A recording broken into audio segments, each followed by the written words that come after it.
Cinema লগতে তেখেতৰ ন্যায় দাবী অব্যাহত ৰাখিছোঁ। আজিও জাষ্টিছ ডিপাৰ্টমেণ্টত এটা বাইক ৰেলী আমি আৰু আমাৰ নিকটৰ সমিতিৰ সম্পাদক বিকাশ উপাধ্যায় ডাঙৰীয়া অংশগ্ৰহণ কৰিছে।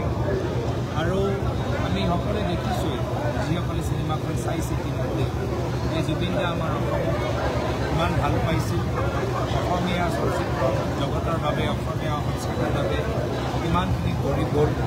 আৰু সেইকাৰণে এতিয়া আমাৰ কৰ্তব্য যে এইখন চিনেমা এবাৰ নহয় কেইবাবাৰো চাই চিনেমা এটা বক্স অফিচ এটা ৰেকৰ্ড আমি সৃষ্টি কৰিব লাগে। আৰু মোৰ দৃঢ় বিশ্বাস যে এই সকলোৱে এইখন চিনেমা এটা বক্স অফিচ আমি এটা ৰেকৰ্ড সৃষ্টি কৰিবলৈ সক্ষম হ'ম।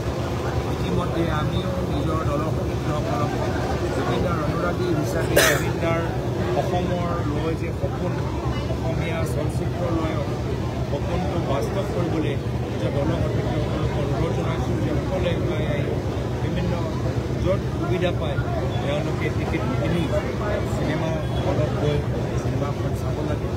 আৰু নিশ্চয় আমি আশাবাদী যে জুবিন দা ওপৰৰ পৰা আমাক চাই আছে আৰু এইখন চিনেমাৰ ভিতৰত বহুতখিনি কথা আমি বুজি পাম যে তেওঁ কিমান কষ্ট কৰি এই চিনেমাখন বনাইছিল। বহুত বছৰ আগৰ পৰাই এটা কল্পনা কৰি ৰাখিছিল এইখন চিনেমালৈ। আৰু দেখিছেই যে আজিৰ তাৰিখত এই নিমন্ত্ৰণী যি এটা ফটো আমি দেখা পাইছোঁ, এই নিমন্ত্ৰণী ফটোটো তেখেতৰ হাতেদি লিখা নিমন্ত্ৰণ আছে, যে য'ত তেওঁ অসমীয়া ৰাইজক তেওঁ অনুৰোধ কৰিছে যে আহিবা এইখন চিনেমা চাবা। মাত্ৰ এটাহে দুখ যে আজি আমাৰ লগত জুবিন দা আমাৰ মাজত নাই। তেখেতৰ এই যে ত্যাগ বলিদান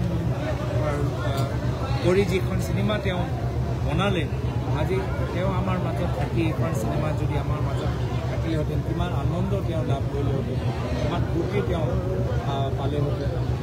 আৰু নিশ্চয় ইয়াৰ পিছতো আগন্তুক দিনত আৰু চিনেমা আৰু ইয়াতকৈ আৰু ডাঙৰ প্ৰজেক্ট ল'বলৈ এটা সাহস পালেহেঁতেন, এটা প্ৰেৰণা এটা পালেহেঁতেন।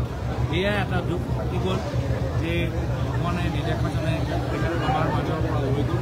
আৰু সেইকাৰণে তেওঁ য'তে আছে শান্তিত থাকক আৰু তেখেতৰ জীৱনৰ ন্যায়ৰ বাবে আমি সংগ্ৰাম আমি চলাই থাকোঁ। যোৱাকালি মুখ্যমন্ত্ৰীয়ে শদিয়াত উপস্থিত হৈ মহিলা উদ্যমিতা আঁচনিৰ চেক বিতৰণ কৰিছে। আজিও এটা শুভ দিনত তেওঁ ডুমডুমা সমষ্টিত তেওঁ এখন সভা অনুষ্ঠিত কৰিছে, মহিলাসকলক চেক বিতৰণ কৰিছে। তেওঁ নিজৰ কাম, চৰকাৰে নিজৰ কামখিনি কৰি থাকক। কিন্তু আমাৰ কাৰণে 31 অক্টোবৰ হ'ল জুবিন দাৰ মৰমৰ চিনেমাটো আজি মুকলি হ'ব। তেখেতৰ প্ৰতি আমি শ্ৰদ্ধাঞ্জলি জ্ঞাপন কৰিব লাগে। আৰু সেইকাৰণে আজি আমাৰ দিনৰ কাৰ্যসূচীত মাত্ৰ জুবিন দাহে আছে। জুবিন দাৰ বাবে বাইক ৰেলী আৰু সন্ধিয়াৰ বাবে সকলোৱে গৈ আমি ৰৈ বিনালৈ চিনেমাখন চাম। এয়া হ'ল আজিৰ দিনৰ আমাৰ দলৰ কাৰ্যসূচী।